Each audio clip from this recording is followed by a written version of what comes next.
my VTuber Iris is actually silver. You're the one meant to save the series.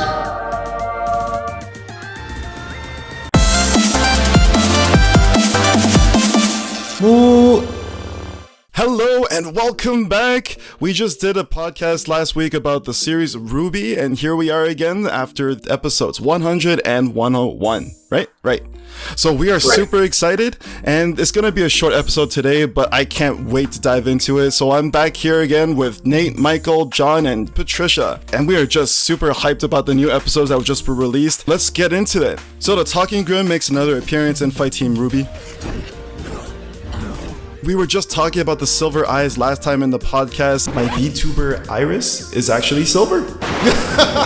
You're the one meant to save the series. And I believe we said something along the lines of the silver eyes being something important later on, with Salem in particular potentially being a weakness. And guess what we find out? I don't know if any of you noticed, but when I RWBY... certainly did. Oh, okay, so does it, before I continue, did anyone else notice the thing about the silver eyes I'm going to talk about next? Oh my god, now I'm excited. I actually don't remember. Okay, so just to recap, when our heroes are currently in the Schnee Manor, when the Grimm suddenly attack, alright? One in particular manages to sneak in, not even sneak in, they just burst through the front door, and it's a talking Grimm, and it's like muttering something. It's like saying, the girl, take the girl? Something. Take the girl. It's like, take the girl. And then, so people, obviously everyone's freaking out, and there's a lot of character development that actually happens in this one really tense scene in the mansion. Fast forward, RWBY ends up fighting the Talking Grimm in that same receiving hall. Things are looking desperate because the Talking Grimm not only is intelligent, it is very powerful and strong, and it just...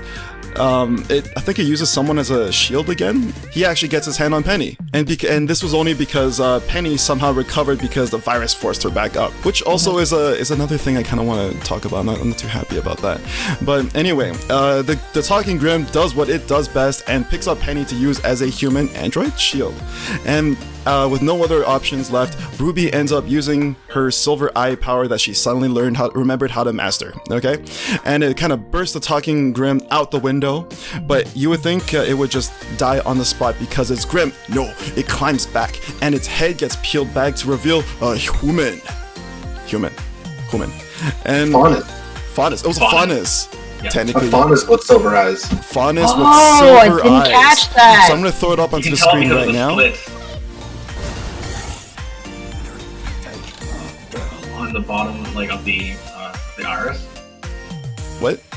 I thought no, you can tell because his eyes are silver. No, yeah, you see one of his eyes when like the core is exposed. Yeah. You see like one side is like all cracked and white. Yeah. And then there's one side that's his regular eye, and you can see that it's silver inside. Nuts. That's crazy. The show took like 6 volumes to properly differentiate silver and gray eyes. Wait, can you explain the trait again? What signifies the silver eyes versus gray eyes? You said there was a line under its eye? There are lines on like the diagonal lines in this case, like from in the bottom half of the iris of each eye, if it's silver. Oh, I see. It's like slits, you could say, almost, because they're very thin lines, right? They've got like little quotation marks under on the sides. Yeah. You mean the highlights of the iris? Yeah. Oh, I see. I understand. Okay. Anyway, when I saw that, I was freaking out because a part of me should have saw this coming, but I'm very happily surprised. Do you think it plays a part that it was a Faunus in particular that was inside the Grimm, or is the focus really should just be the silver eyes? I think the focus is definitely just the silver eyes, personally. Yeah. Alright, so I know we talked about the silver eyes potentially being a weakness to take down Salem, but what do you guys think about what just happened in episode 100 with this new reveal? Do you think now the silver eyes is a weakness to the Grimm now, so it's easy to corrupt them and turn them into powerful Grimm? Personally, I feel like it's more of Salem trying to cover the Grimm's weakness to the silver eyes by making silver eyes part of it, right? Because even after RWBY used her power, it still kept coming. Yeah. It still had like energy to go. Yeah. Where normally a Grimm would just be down and out after getting hit by a silver-eyed power beam. Right. So then, how do you think Salem even got to that point to be able to corrupt someone with silver eyes? I'm kind of scared that Summer is involved in this. Oh, yeah. We don't, yes. Because we don't know what happened to her, and like even in this latest episode, they kind of name dropped her. So Yeah. He did. Yeah. So for those of you who haven't watched, you should probably not be watching this podcast in the first place because of spoilers, which I should have mentioned in the beginning. In episode 101, when Yang is talking to Salem or shouting at her, you know what? I actually thought that was really out of place. You don't really hear her talking about her mom a lot, and then suddenly, out of nowhere, she's just like, "You took my mom!" Right? And then he's like, "Oh, who's your mom?" And it's like, "Summer. Rose? Yeah, right? Yeah. Yeah. And then Salem is like, oh. Everything I've lost is because of you. Who is it I've taken from you, girl? Summer Rose, my mom. You don't even know who you are. She doesn't even say anything else. She just kind of leaves you on a cliffhanger, wondering like maybe, Summer's not dead. I actually was under the impression that Summer wasn't dead. Didn't we have an episode back in like maybe volume 3 where they meet up with the other... I think they meet up with Summer. She was leading a band of mercenaries, no? Raven? Are you talking about Raven? Oh, is that two different people? Raven is Yang's mom. Oh. Yeah, like her biological mother. But I think Summer raised her really more. Oh, Summer is Ruby's mom. Makes sense. Yeah. They like, are half-sisters. yeah. Even though like the exchange between Yang and Salem was a little unexpected for me, I can understand why what she was saying can still be like part of her character, and it's not too much of a disconnect, especially with how I've seen her as a budding huntress into a full-fledged huntress. Like, for example, like, so I'll be citing like in volume 2 how she talks to Blake about her past, and then similarly her struggling with loneliness in volume 5 kind of thing. Yeah. So the fact that her emotional attachment to Summer Rose, even though she wasn't her biological mother, she, for a solid part of her early conscious life, she knew her as her mother. Right. It wasn't until later that she had the means and the drive to seek out Raven, kind of thing. Right. And at the end of volume 5, the way that she had ended up, like her talks with Raven, like it's almost like you could say, like, you know, they are parting ways to an extent. So if she were to consider who's her mom, like her first choice, I can understand why it would be Summer. Right.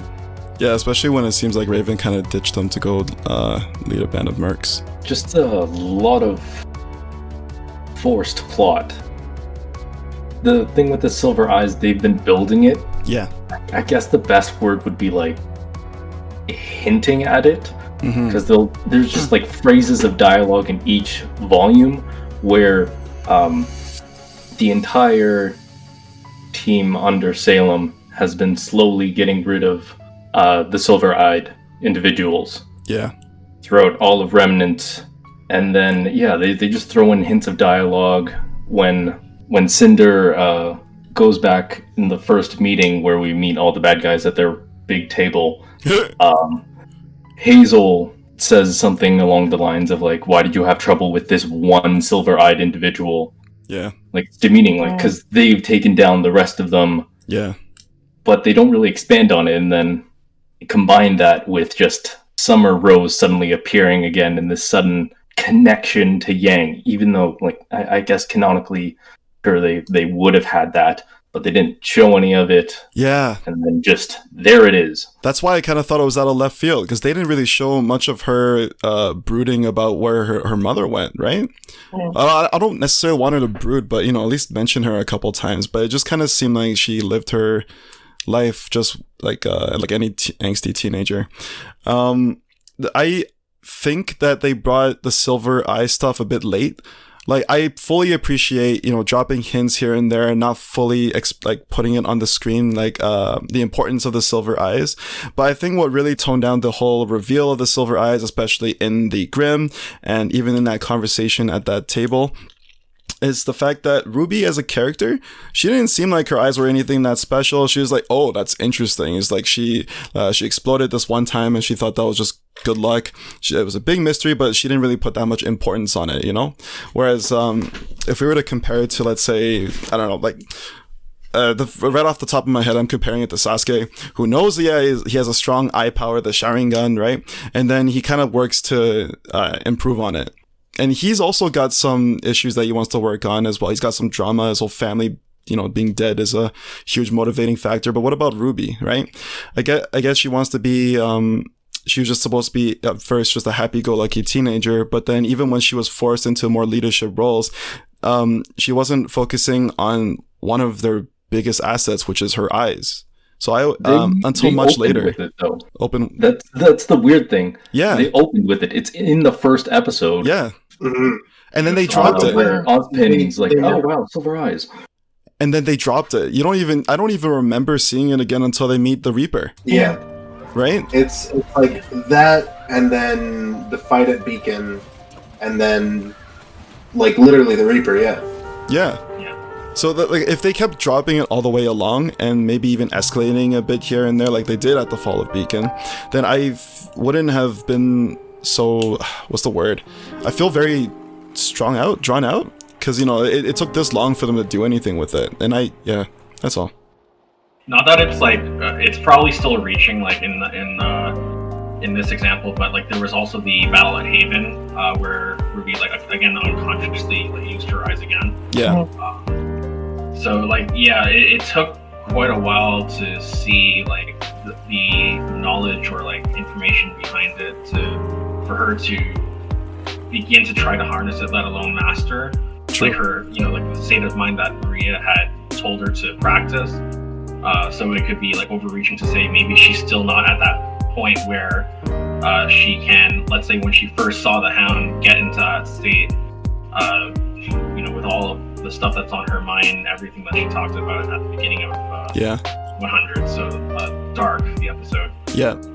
Another thing, this is like kind of going off topic, but like one thing that is starting to make me think, in terms of Salem's motivation for seeking out silver-eyed warriors, like I think back to the flashback with Maria facing Talk and her fellow like bandits or mercenaries. The way that Talk had described her mission was, the only reason my master wants you dead is because of your eyes. So she like legit like sliced her eyes out, right? So Salem's experiment with the Hound relied on the eyes being intact. It kind of feels a little bit like there's a bit of a disconnect there for me. Yeah. Unless it doesn't matter, then you can just kill them, and take their eyes. But let's say Talk had managed to kill Maria without taking her eyes. I don't know how the story would have been any different. So it makes me think to Summer's current status. Let's say for all intents and purposes that she isn't that dead. I'm interested to know whether or not her eyes are intact when it comes to whether or not Salem had used her in the same nature of an experiment. Right. So to me that still has yet to be resolved, because otherwise why was there any point in killing them? Taking out Maria's eyes, unless Talk didn't really understand, or she had her own agenda but wanted to still fulfill Salem's mission. We don't, because she was really a one-time character. I don't know if we'll ever really know. So sorry, who's Talk? Talk was the 60-second invincibility fauna. Was able to just barely get the upper edge over Maria before taking her eyes out. Yeah, I think she was a crocodile faunus, if I recall correctly. I think so. I remember. That's the illusion. They taking crocodile from people. Yes, exactly. I think honestly, I guess to kind of piggyback on that, I'm thinking that maybe at that point Salem's mission was to kind of just exterminate all the people with silver eyes, and then maybe once she discovered their usefulness for combining with the Grimm, maybe that's when she decided to change her motivations and started collecting them. Yeah, that sounds more reasonable, because we don't know the timeline behind all this, right? We do. We can't forget that. So the Reaper went missing before Crow became a hunter. Because he brings up the fact that I made my weapon like yours. You were a legend. I wanted to be you. Yeah. And you just disappeared. Nobody knew where you went. So I feel like what Patricia was saying, Salem probably at the time thought like this is the best course of action, but as she started to see the potential, more and more potential from people with silver eyes, she was like, all right, let's start going evil scientist on this. Let's Dr. Frankenstein some things.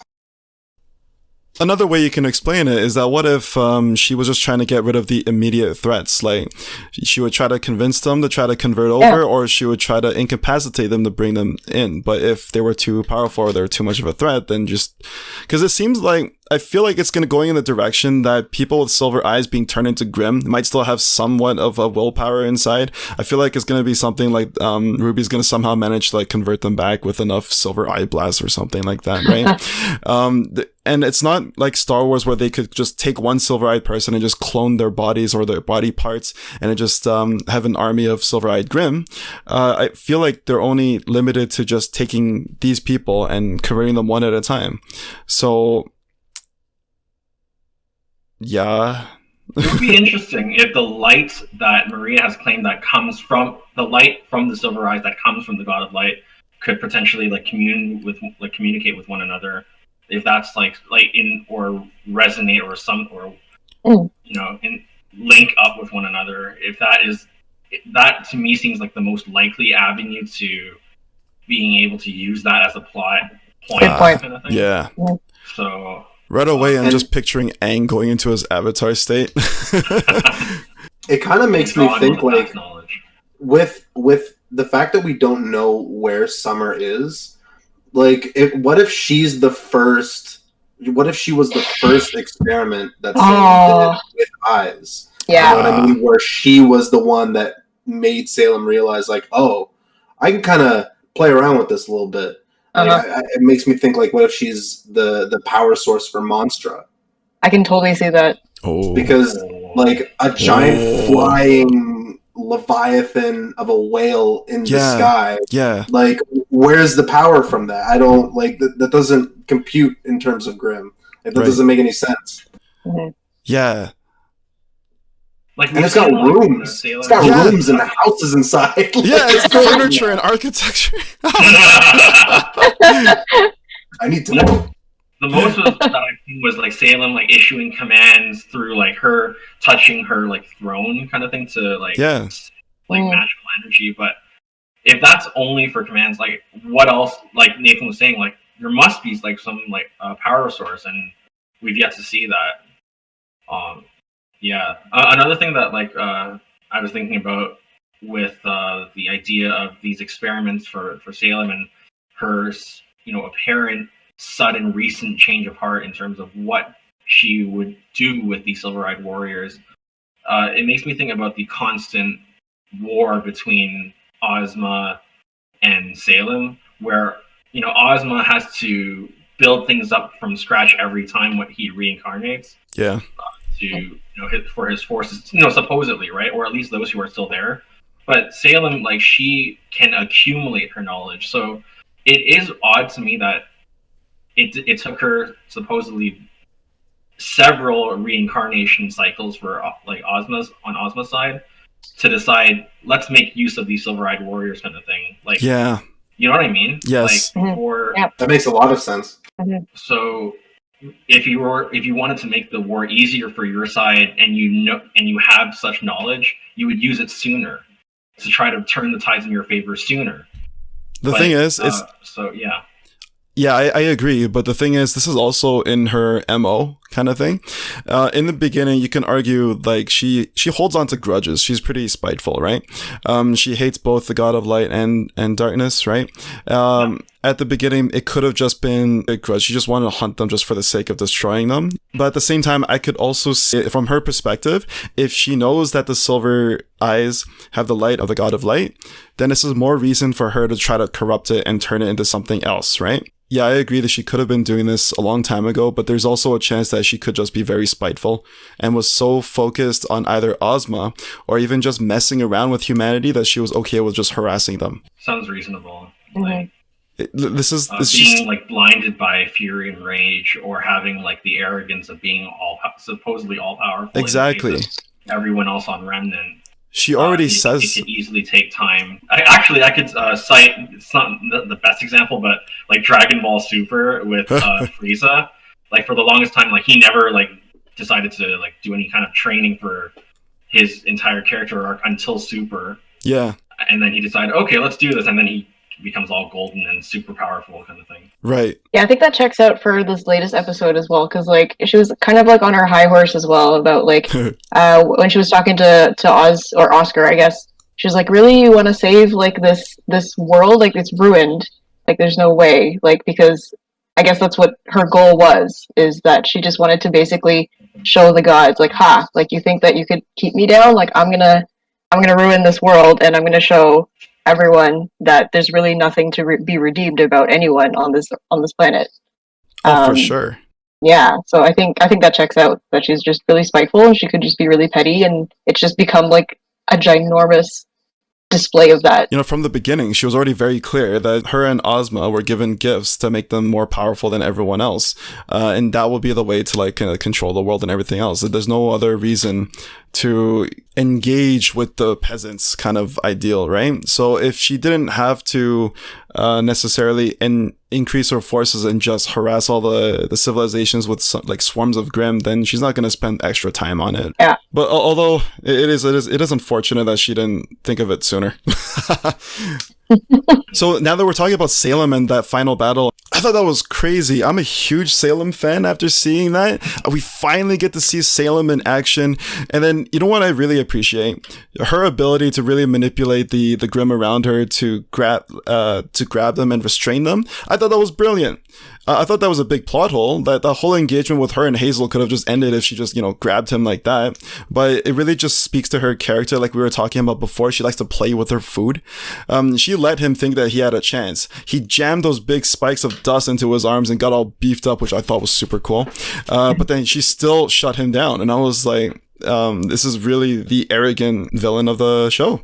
And I also appreciate how we get to see, would it be Ozma in that case, or would it just be what Oscar was using Ozma's magic at that end, right? With the long memory cane? Yeah. Yeah. I think so. That's magic for sure. Yeah, I appreciated that because we only get glimpses of Ozma's power, and it's good to see that he can do more with long memory other than just slapping people with the stick and making energy fields.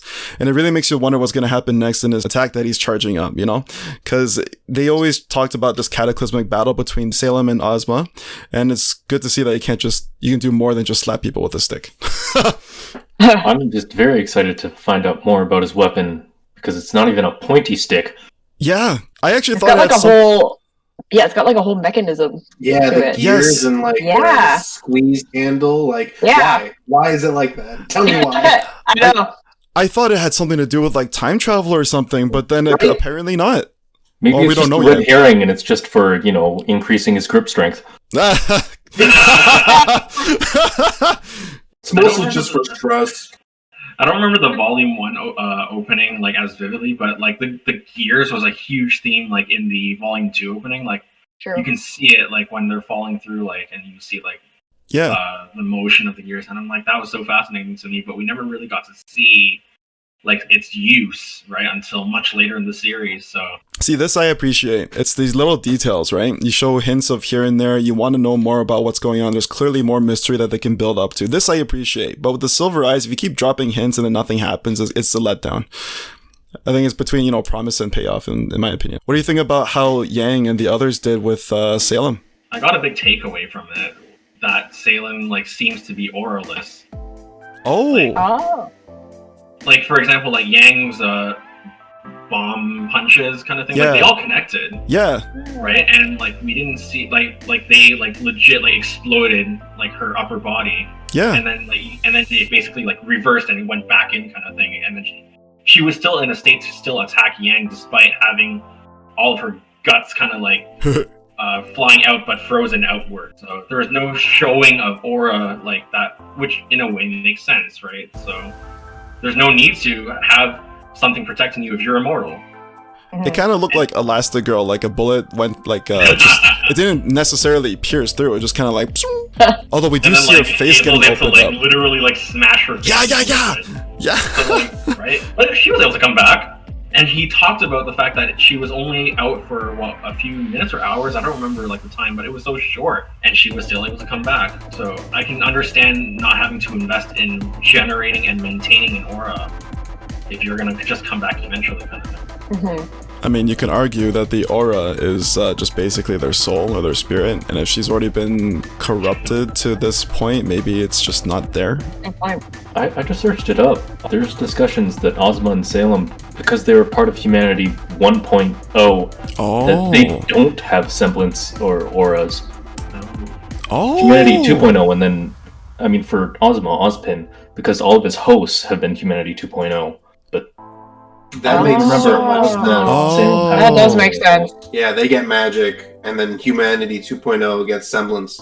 Well, that must be rough. I was just saying, like, I didn't like Ozma as a character because it didn't seem like he was anything special. Like, why would he have the balls to go up against Salem all this time, right? And then now we know that maybe he might not. Wait, no. Does Ozma not have an aura? Every time he generates an energy field with his cane, is that not aura?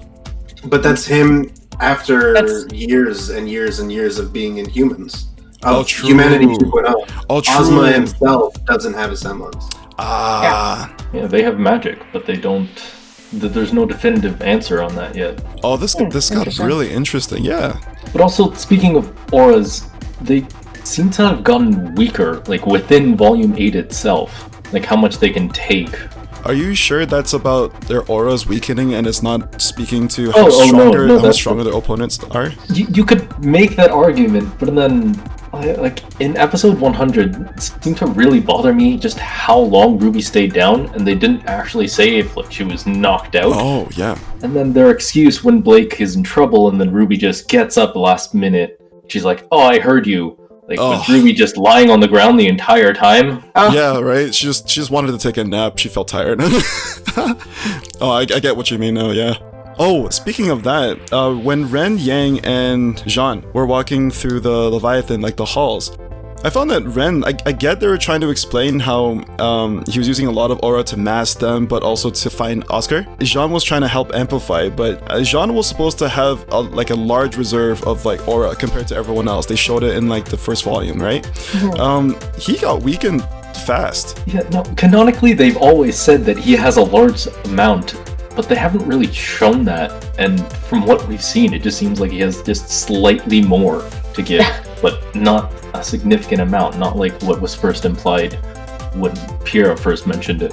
I feel like he's just so inexperienced at channeling it properly that like when he does, because even like he does have like a significant reserve, but like rather than channeling it into like a tap where he's like turning the faucet and like a normal amount comes out, he's kind of just like spraying the hose everywhere and like, because he can't really control it, right? Mm-hmm. Oh, my mind just suddenly thought it related to Star Wars. Like, it's the midichlorians in his blood. There's so many of them.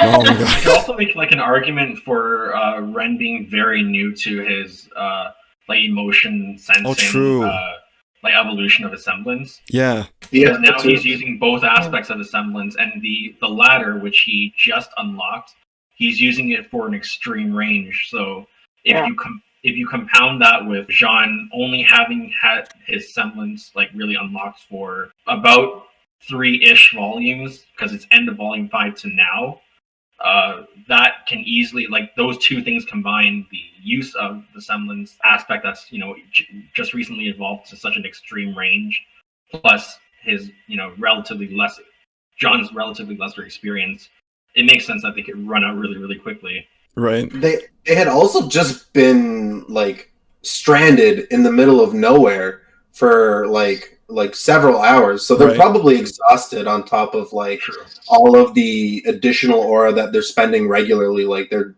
probably just beat to hell. See, the thing is, I said before that we don't know how much time has elapsed when they first entered, right? But Winter gave them a time limit, and I don't think it was more than 30 minutes. Yeah, but even before that, like they had been like just before that they were walking through what was that empty canyon, and then they bumped into Winter, and then Winter gave them the time to you got 30 minutes. Oh, that's so like true. they've really basically had 30 minutes of break now. Oh, that makes sense. Yeah. Speaking of Ren and his semblance, I appreciate how his semblance evolved. It really adds layers and it really makes things interesting on how they resolve some of their conflicts. On the other hand, I personally am not a fan of how it happened because I feel like it's just a cop-out. It's an easy way to just explain everyone's hidden feelings without actually having to do any for lack of a better word, development, like any other scenes to show people's inner motivations. I don't know, how do you guys feel about that? Yeah, it definitely feels like almost like a cheat code, where they're like, yeah, I'm just gonna press this button, and now we've got smooth sailing for dealing with people. Just when they're on the ship, it kind of makes sense, like a logical progression of his, like, kind of being an empath in that way, of understanding how people are connected, but it seems like a stretch that it suddenly turned into a GPS, and I'm like, you know where to go. Like, what? I can feel the emotions in that direction. What? Yeah. Go wherever the feels take you. Well, it's interesting because, like, that part of his semblance, it makes him similar to Grimm, in that, like, he can sense emotions. You know what I mean? Like, and like, you guys say, like, us talking about it now just like made the gears turn in my head. I can hear the hamsters going. Like, I don't know. It's shockingly similar to how Grimm are super receptive to negative emotions, him being receptive to emotions in general. Well, I guess that's kind of a good thing then, because like at least they have it's like evening the playing field out, right? Yeah, so, exactly. Yeah, so it's kind of like it's almost like it's a GPS. It acts as GPS for him and his like colleagues and his comrades, but like it also gives them a little bit more of a sense of what maybe the Grimm might be feeling or like might be sensing, and then they can anticipate like whatever. Yeah, so that would be kind of cool. But that's also a bit confusing then, because they're inside a giant Grimm with like tons of Grimm like running around, right? Don't you think he'd be a bit confused about what he needs to follow? Well, I don't know that Grimm necessarily feel emotion, right? Yeah. Unless they're like hybrid Grimm, like the Hound. Right. We don't know about that, but like I don't think like regular like Beowulfs and things like that like necessarily get upset or like get scared. Is hunger a feeling? That's a feeling. That's from the heart. The heart, not even the stomach. No, that's from the heart. The heart knows it's hungry. There was a character development I wanted to talk about of Winter. I'm really appreciating her as a character now that she's finally getting more screen time. Mm-hmm. I like the strong personality. She knows where her duties are, but she also knows what's like right and wrong. That's the only thing I don't like. There's a dialogue between, I forgot the name of the doggo Aesop's guy. Morrow. Yeah. I thought that was so dumb. Like his whole conversation with like Winter saying that, would you do that if your sister was in there? And she's like, yes. Right? It's just like, I feel like they're just trying, the whole point of that conversation was just to see, like, just to show how trying to add a layer of emotions, like, hey, maybe you should reconsider going now. It's like, no, this was the plan. You agree. I don't know if you agreed to it, but this was the plan. You know, if you're part of the Aesops, you're part of the military, you should have somewhat of I don't want to say no conscience. What is it? A sense of duty, responsibility, or thicker skin. Right. And then if you know what, if he really did feel that strongly about it, couldn't he just use his semblance on Winter and order her to, like, you know, chill out and wait? I feel like the last few episodes have really been building how much Morrow wants to go against Ironwood. Okay. But his sense of duty is what's keeping him there, and like, oh man, like I really don't want to do this, but I don't have anyone else. Right. You know what I mean? Like, yeah, it just feels like he's in between a rock and a hard place, and it feels like he's this close to breaking and helping out the Crewbie. And it speaks to his like his character, right? Exactly. It speaks to his character and like his fondness as well. Like he's a dog, right? Like dogs are all about loyalty Woof. And everything, right? So like if he, exactly like what Nate was saying. If he leaves, he basically doesn't have anyone to be loyal to anymore. Oh, that's an interesting way to put it. Yeah, I just feel like maybe the dialogue could have been executed a bit better. He kind of went from 0 to 100 right away, but I get what you mean by that. Been building it up for the last few episodes. Maybe it's just because there's a just gap from between... his side. From his side, it's been mounting for so long that like seeing like the cracks in the dam like start to make sense a little bit more. But like the way that he blew, like I like almost feels like he blew up at Winter rather than like, hey man, like how would you feel if it was your sister? He like lost his mind. Yeah. All those like you can see how Marrow had acted in Aesop's versus Team RWBY in Volume 7, and then again in Strings, like Volume 8, and then his attitude, his mannerisms on his face kind of thing. So anything that he was keeping in or, you know, kind of like let slip out, it just exploded kind of thing. Yeah. And the result was us seeing Winter solidifying her outside character kind of thing. I really don't want to be doing this, but I have to.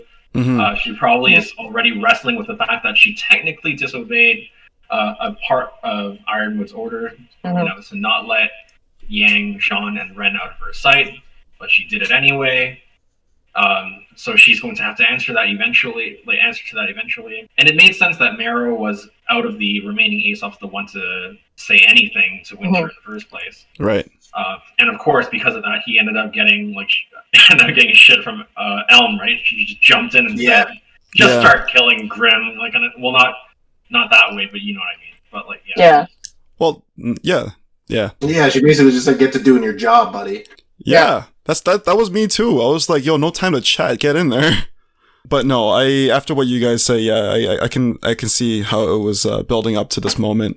I feel like also a catalyst was when Ren actually revealed everyone's cards and be like, oh, you're scared. Oh, you're hesitant, right? You know, me summarizing it like now just really makes it sound like a cheap cop-out, but it makes sense how now they all have doubts because now they know each other's feelings. Yes. And then and now that they know that, I guess he sees someone that he can relate to who also is showing a bit of hesitance. But I don't know what he expects. You brought that up, by the way, because Barbara had said, like Barbara Dunkelman before Volume 8 started, had talked about Volume 8's theme being distrust. I think within the next few episodes, we may see even more internal strife within the Aesop's because of what Ren had said from what his semblance had evolved to. So you were saying, you know, how he revealed everyone's cards, basically, like what's on their mind kind of thing. So who knows? They may very well use that against one another, and they might destroy themselves. Well, I don't know about that, but it kind of make Ren kind of sound like a shit disturber, like a homewrecker. Because definitely a pot stirrer. Because John, you want to say something? No, it's just with Ren's ability growth, suddenly everyone's on board the feels train. Mm-hmm. Yeah, because you take the Aesop's who are just all about function and they're professional, right? And then they're very prideful. They like how they listen to orders and are very effective at what they do. And it to suddenly expose that they are actually all having doubts. That's actually some development. But even after talking about all this, I don't know. For me, it just doesn't sit well for some reason. The interaction between Marrow and Winter, I still think that was a bit weird to me. I just can't put my finger on why. Mm-hmm. Yeah. But I love how the episode opened up right on the battlefield in the thick of all the action. That was sick. Like, it got me like right from the beginning. Yeah, so I'm really excited to where the next episode is going to take us. What do you think that all those fireworks are going to do? Ozma's fireworks, what do you think is going to happen next? Absolutely nothing, because she can't die. I don't know. I'm guessing some sort of immobilization powers. Because that's the only thing I can think of right now that could potentially come from that. But I don't know. What do you guys think? If not this volume, perhaps in Volume 9, like the eventual detonation of that payload bomb will probably not only cause Monster to collapse, but will have some minor or even major part to play with the combination of removing the staff from the vault and Atlas falling. So I could see both things happening close to one another, based on where things have happened when they have, kind of thing. Yeah, I just want Neon and Flint to be okay. True. Same. of course, you know, they made a choice to fight at the Fall of Beacon along with everyone else, but this time they're part of like of a corps, like an army, military group. So they're actually taking orders rather than choosing to fight. Like, you know what I mean? Yeah, so the context is wildly different, and this time the enemy commander is here, not commanding from her like her headquarters kind of thing. Her headquarters is there. It was nice to see them again. That was refreshing. I want to see Hazel survive. I really do. That poor man. He's been through so much.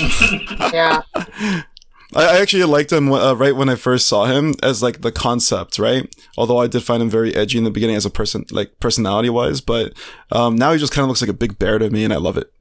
Yeah. He realizes that like his grudge was over nothing, and I like him a lot now. Yeah, me too. That was so badass the way he told Emerald, go. Like, said it with a smile, and I was like, oh my god, like, he just became like... This man's confidence flowed through the screen and made me want to go to battle with him. Or, actually, no, which is the opposite of what he wants. He wants you to run. Oh, man. Okay, so do you guys have anything else to say before we wrap up here? I wonder if Jin can read the minds of the mute because Neo has the relic. Yeah. I don't know if she's going to keep it for herself, bring it to Cinder. I have no idea. Where is Cinder, by the way? She ran off with the evil scientist guy. Yeah. Oh no. Yes. Arthur Watts and flew out of there. God, I hate his guts so much, man. Wait, how is Neo gonna summon Jin if she can't speak? Yeah, that's what I'm wondering. Me too. Like, we saw like Jin in the process of returning to the lamp when Neo came out of her disguise and approached it. Yeah. So I don't know what more do we not know about the lamp, if it's enough for her to come back out.